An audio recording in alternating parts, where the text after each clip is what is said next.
말씀은 사무엘상 22장 11절에서 19절까지 말씀입니다. 사무엘상 22장 11절에서 19절까지 말씀입니다. 제가 봉독해 드리겠습니다. 왕이 사람을 보내어 아히두베 아들 제사장 아히멜렉과 그의 아버지 온 집 곧 노베에 있는 제사장들을 부르매 그들이 다 왕께 이른지라. 사울이 이르되 너 아히두베 아들아 들으라. 대답하되 내 주여 내가 여기 있나이다. 사울이 그에게 이르되 네가 어찌하여 이새의 아들과 공모하여 나를 대적하여 그에게 떡과 칼을 주고 그를 위하여 하나님께 물어서 그에게 오늘이라도 매복하였다가 나를 치게 하려 하였느냐 하니, 아히멜렉이 왕에게 대답하여 이르되 왕의 모든 신하 중에 다윗같이 충실한 자가 누구인지요? 그는 왕의 사위도 되고 왕의 호위 대장도 되고 왕실에서 존귀한 자가 아니니까. 내가 그를 위하여 하나님께 물은 것이 오늘이 처음이 아니니까 결단코 아니니이다. 원하건대 왕은 종과 종의 아비의 온 집에 아무것도 돌리지 마옵소서. 왕의 종은 이 모든 크고 작은 일에 관하여 아는 것이 없나이다 하니라. 왕이 이르되 아히멜렉아 내가 반드시 죽을 것이요 너와 내 아비의 온 집도 그러하리라 하고, 왕이 좌우의 호위병에게 이르되 돌아가서 여호와의 제사장들을 죽이라. 그들도 다윗과 합력하였고 또 그들이 다윗이 도망한 것을 알고도 내게 알리지 아니하였음이니라.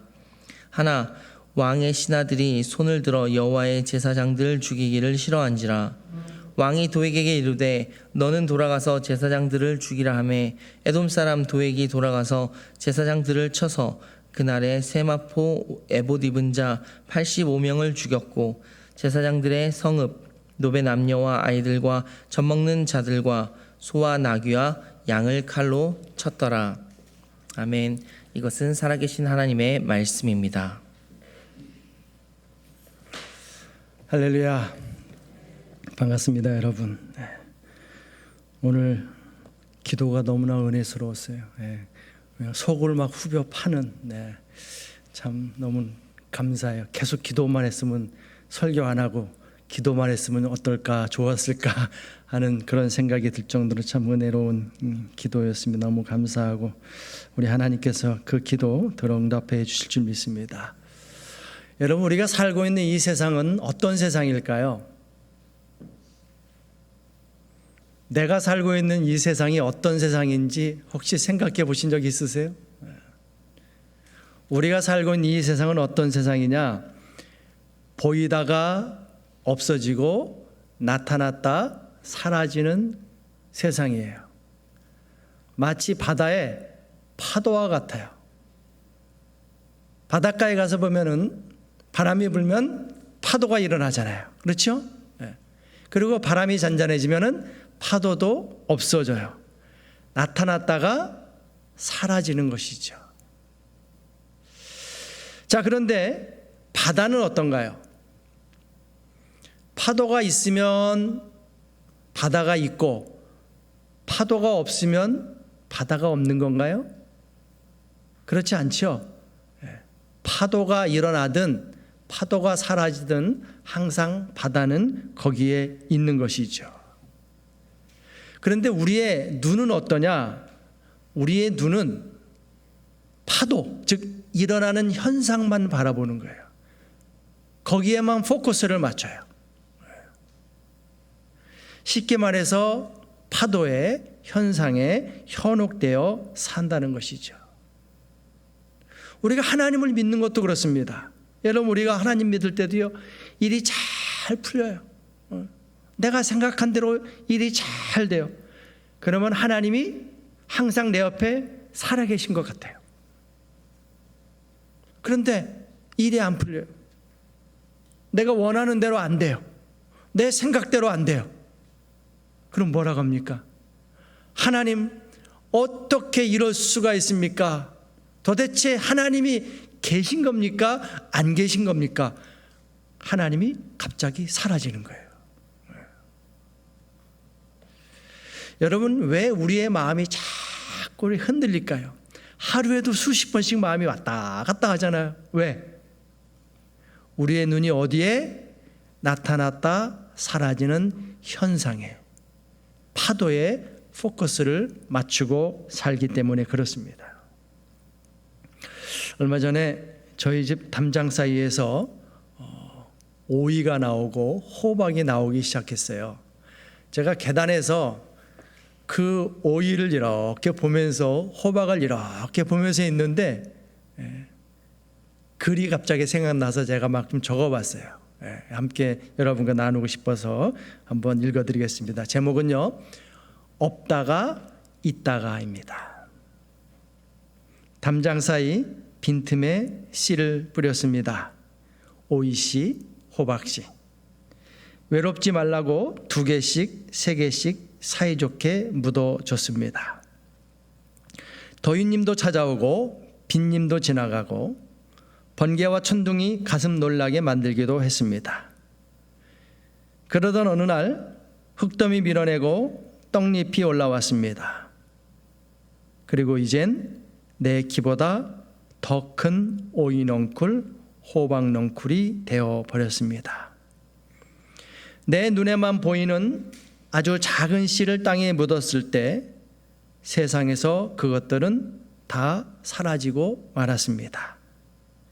그런데 내 눈이 아닌 모두가 볼 수 있는 넝쿨이 되어, 꽃이 되어, 오이가 되고 호박이 되어 나타났습니다. 보였다가 사라지고 사라졌다 다시 나타나는 세상, 나는 그런 세상에 살고 있습니다. 보인다 자만하지 않고 사라졌다 슬퍼하지 않고 나타났다 교만하지 않는 그런 삶이 내 삶이고 싶습니다. 여러분, 그 사막의 여행자들은 여행할 때 북극성을 바라보고 여행한다고 하죠. 그래야 방향을 잃지 않고 그 넓은 사막, 그 위험한 사막을 잘 건너갈 수 있다고 합니다. 그런데 만약 사막의 여행자들이 별을 보고 여행하는 것이 아니라 큰 모래성, 모래성이 크니까 저쪽을 보고 가야겠구나, 모래성을 바라보고 여행을 한다면 어떻게 될까요?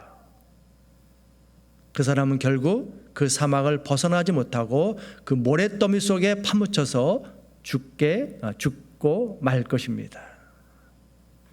우리 신앙인들도 그렇습니다. 나타났다가 사라지는 그 현상, 파도와 같은 그 현상만 바라보고 산다면 결국 그 현상에 파묻혀서 죽고 말겠죠. 여러분, 그래서 우리 믿음의 사람들은요, 보인다고 자만하지 않고 또 사라졌다고 슬퍼하지 않고 나타났다고 교만하지 않는, 즉 현상에 휘둘려 살면 안 되는 것입니다. 우리 믿음의 사람들은 현상이 아니라 본질, 그 현상을 일으키시고 사라지게 하시는 그분, 파도가 일어났다 사라지게 하시는 그 주님만을 바라보고 살아야 한다는 겁니다. 그럴 때 그 현상 일속에 파묻혀 죽는 것이 아니라 언제나 생명의 길을 걸어갈 수 있는 것입니다. 여러분, 그런 측면에서 오늘 읽은 본문 속에 사울 왕은 어떤 사람이었을까요? 사울 왕은 철저하게 현상 속에 산 사람이에요. 현상만을 바라보고 현상에 휘둘려 산 사람이에요. 골리앗을 앞세운 블레셋이 공격해 왔을 때 나라가 위기에 처했죠.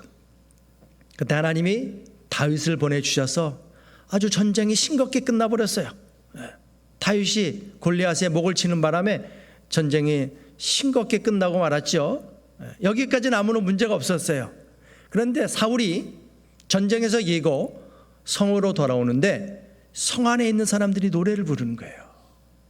뭐라고 노래를 불렀어요? 사울이 죽인 자는 천천히고 다윗이 죽인 자는 만만이로다. 여러분, 이 성 안의 사람들이 이 부른 노래가 뭘까요? 이게 현상이에요. 이게 일어난 파도예요. 그런데 사울은 뭘 보냐? 그 전쟁을 이기게 하신 하나님을 본 것이 아니라 성 안에 있는 사람들이 노래 부르는 현상, 파도만을 본 거예요. 그러니까 사울의 눈이 어떻게 돼요? 뒤집히는 거죠.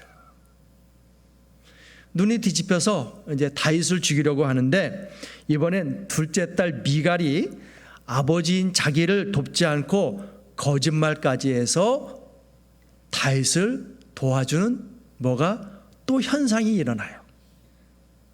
또 파도가 일어난 거예요. 그러니까 사울의 눈이 또 다시 또 뒤집히는 거예요. 그뿐만이 아니죠. 이번에는 아들 요나단이 아버지인 자기보다 친구인 다윗을 더 사랑하고 다윗을 보호해주고 살려주는 거예요. 심지어 아버지한테 아버지 왜 그러시냐고 대들고 따지기까지 해요. 그 현상 앞에서 이제는 사울의 눈이 완전히 획가닥 뒤집히는 거죠. 그러면서 또다시 맞이하는 것이 뭐냐? 오늘 본문 속에 나타난 현상이에요. 그러니까 끊임없이 현상이 일어나고 있어요. 끊임없이 파도가 일어나는 거예요. 사울이 다윗을 죽이려고 찾고 있는데 마침 에돔 사람 도액이란 자가 와서 사울에게 다윗의 정보를 전해주는 거예요. 전하, 이런 거, 전하, 왕이시여, 다윗이 노베 와서 아히두베 아들 아히멜렉에 이른 것을, 제사장에게 온 것을 제가 봤습니다. 근데 제사장이 하나님께 기도하더니 그 다윗에게 먹을 것을 주고 또 골리앗의 칼까지 줬습니다 라고 정보를 주는 거예요. 그러니까 사울이 또다시 눈이 헷가닥 뒤집혀서, 그래? 그러면 그 제사장들을 다 불러 모아라. 다윗에게 떡을 준 아히멜렉만이 아니라 그 마을에 있는 모든 제사장 다 불러서 사울이 그들을 신문하는 겁니다. 자, 제사장인 아히멜렉에게 사울이 이제 신문하는, 묻는 거예요. 그게 13절 말씀이에요. 13절 말씀 같이 한번 읽어보겠습니다. 사울이 그에게 이르되 내가 어찌하여 이새의 아들과 공모하여 나를 대적하여 그에게 떡과 칼을 주고 그를 위하여 하나님께 물어서 그에게 오늘이라도 매복하였다가 나를 치게 하려 하였느냐 하니. 사울이 제사장 아히멜렉에게 뭐라고 하냐? 너는 왜 다윗과 공모해서 나를 치려, 나를 대적하려 하였느냐. 여러분,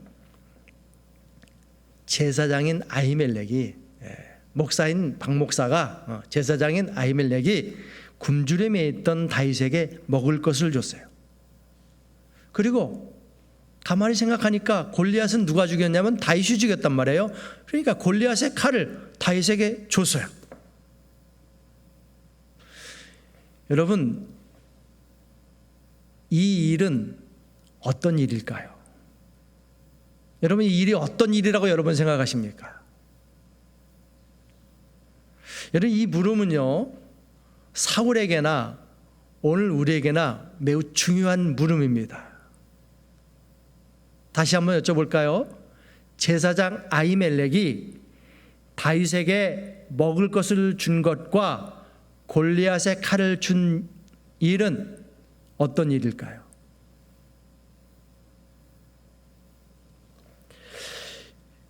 여러분, 우리의 일상에서, 우리가 삶을 살면서 나타나는 삶의 능력이 있습니다. 이 삶의 능력은 어디에서 오는 걸까? 여러분, 삶의 능력은요, 어떤 일이 일어났을 때 그 일을 어떻게 해석할 것인가? 내게 어떤 일이 벌어졌는데 그 일을 바라보면서 내가 이 일을 어떻게 해석할 것인가? 이게 삶의 능력이에요. 우리 믿음의 사람들은 삶의 능력이 대단합니다. 그냥 대단할 정도가 아니라 아주 초대박으로 엄청난 능력들이 다 있어요. 왜냐? 어떤 일이 일어나도 그 일을 뭐라고 해석해요? 감사로 해석하는 거예요. 교통사고가 나가고서는 다리가 부러졌다고 연락을 받고 집사님 신방을 갔어요. 병원으로 불이 나게 가서 신방을 갔어요. 얼마나 걱정돼요. 따라가시는 권사님들도 막 걱정을 하시더라고요. 아유, 그분 일해서 매일매일 이렇게 벌어서 사시는 분인데 큰일 났습니다. 그래 병원에 가서 이렇게 만났는데 그분이 저를 보면서 뭐라고 한지 아세요? 아유, 목사님, 그래도 팔은 안 부러져서 밥은 먹고 있습니다. 이만한 게 감사합니다 그러는 거예요. 전에 목회할 때 장로님이 목사님 병원에서 정기 검사를 받았는데 암세포가 발견됐다고 합니다. 그래서 입원해서 이제 수술을 하라고 합니다. 병원에 입원하셨어요.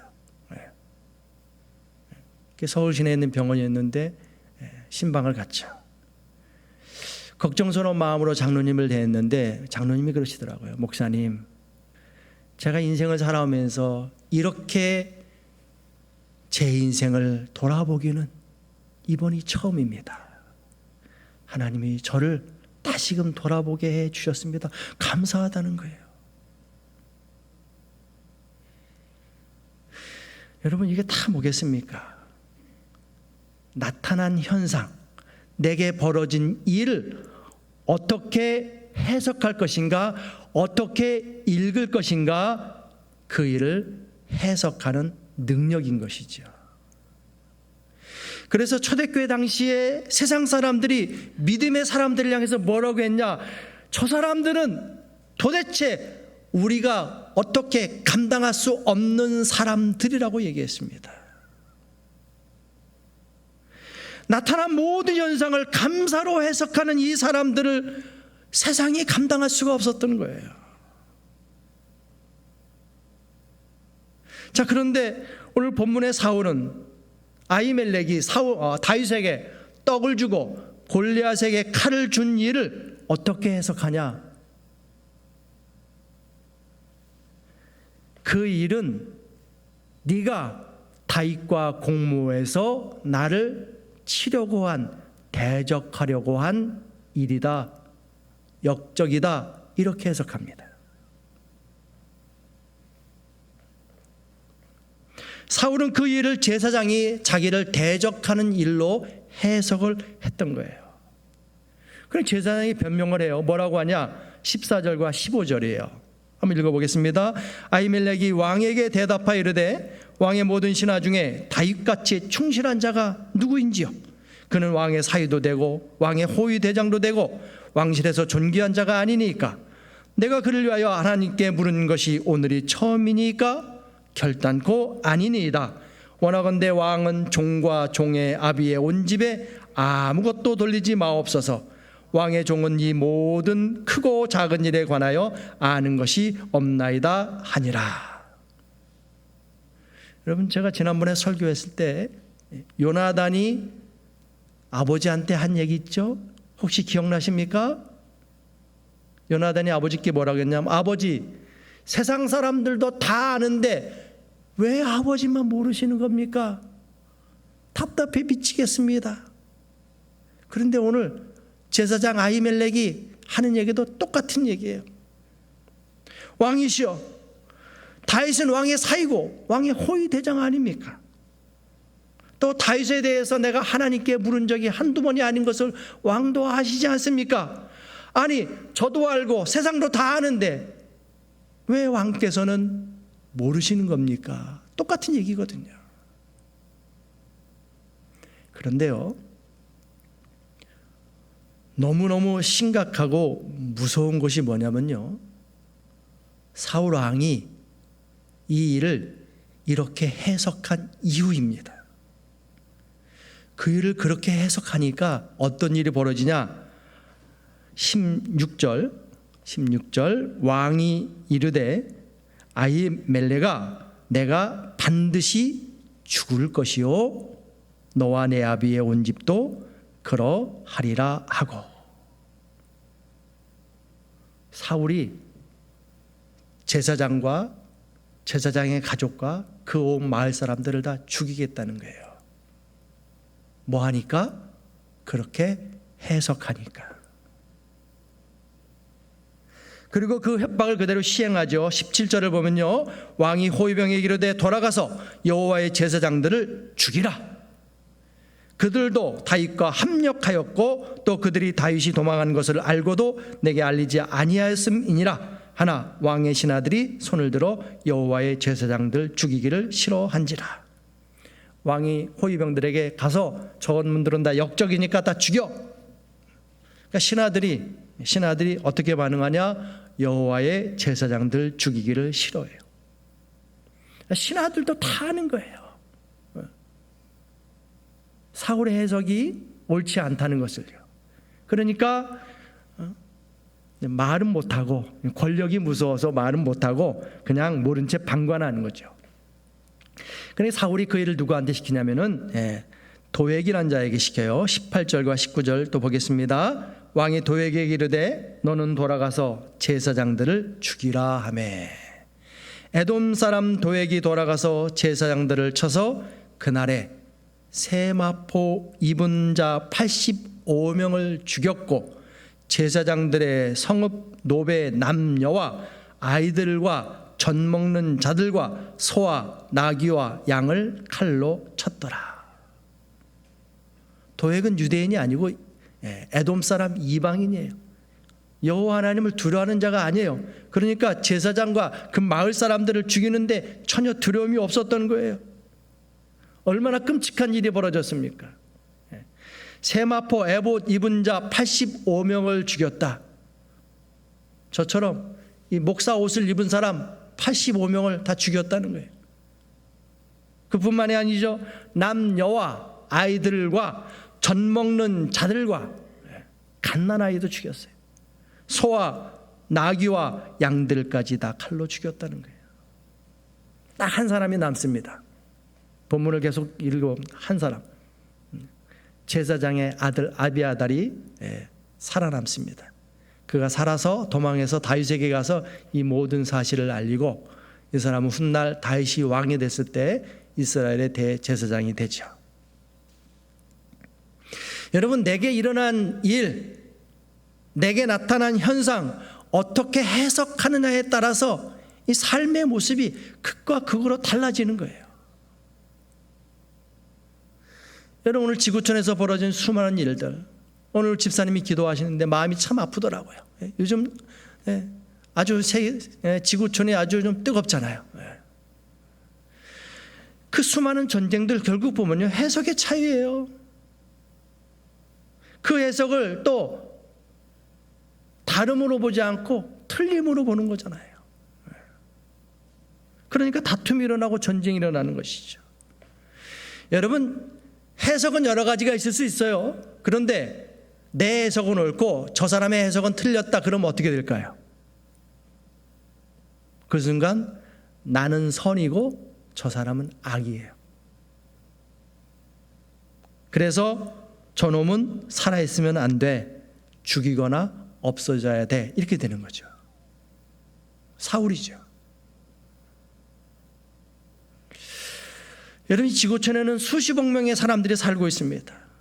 그리고 얼마나 많은 일들이 벌어지고 있습니까? 수많은 현상들이 나타났다 사라지고 나타났다 사라지고. 그리고 그 일을 해석하는 것도 얼마나 많겠어요. 지난주에 교회에서 공동의회를 했어요.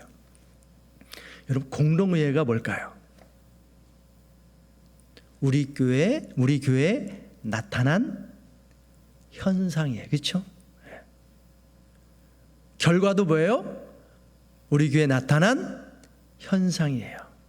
파도예요.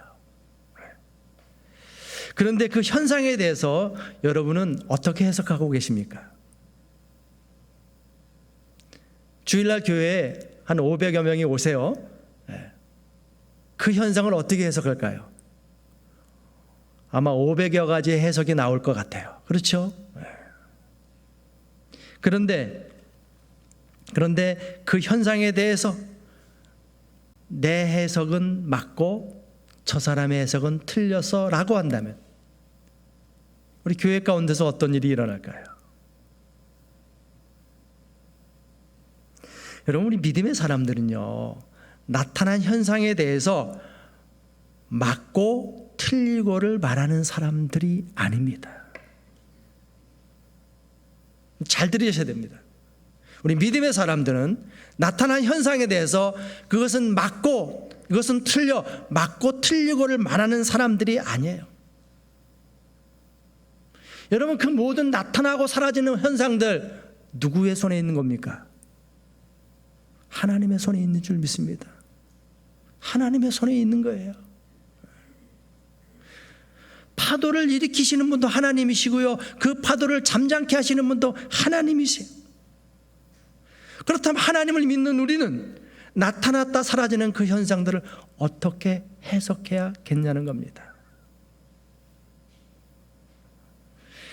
여러분, 삶의 능력은요, 어떻게 해석할까? 그것을 어떻게 읽을까? 리딩할까? 그것을 어떻게 편집할까? 해석의 능력입니다. 그 해석에 따라서 우리의 삶의 질이 달라지는 거예요. 자, 그런데 그 해석 중에 가장 위대한 해석이 있습니다. 그 위대한 해석이 뭐냐? 감사인 줄 믿습니다. 감사보다 더 위대한 해석은 없어요. 하지만 누구나 다 그 현상을 감사로 해석하는 것은 아닙니다.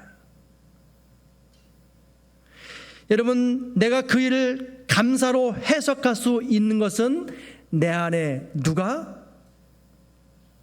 그리스도 예수께서 계시기 때문인 줄 믿습니다. 여러분, 내 안에 주님이 그 일을 감사로 보고 계세요. 여러분, 내 안에 주님이 그 일을 감사로 들으세요. 그러니 나도 그 일을 감사로 보고 듣고 해석하는 거죠.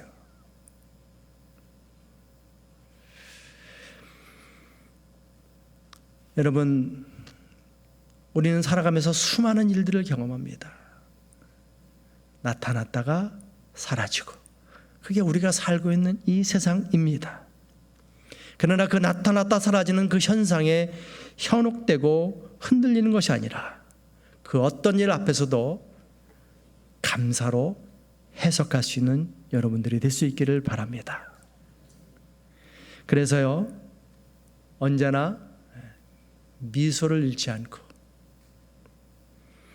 또 세상이 어찌할 수 없는 사람들, 바로 주님처럼 세상을 이기는 여러분들이 될 수 있기를 주님의 이름으로 간절히 축원을 드립니다. 기도하시겠습니다. 하나님 아버지, 참 많은 일이 우리에게 나타났다 사라지고 있음을 경험합니다. 하지만 그 모든 일이 그냥 우연히 일어났다 사라지는 것이 아니라 하나님이 주관하시는 섭리인데, 우리를 예수 믿게 해주셔서 그 섭리를 보게 하시고 듣게 하시니 참으로 감사합니다. 이제 우리 앞에 어떤 일이 나타났다 사라져도 원망과 불평이 아니라 언제나 감사할 수 있는 저희들이 되게 하여 주옵소서. 그리고 그 감사로 날마다 기적을 만들어가는 우리 모두가 되게 하여 주옵소서. 예수님의 이름으로 감사드리며 기도하옵나이다. 아멘.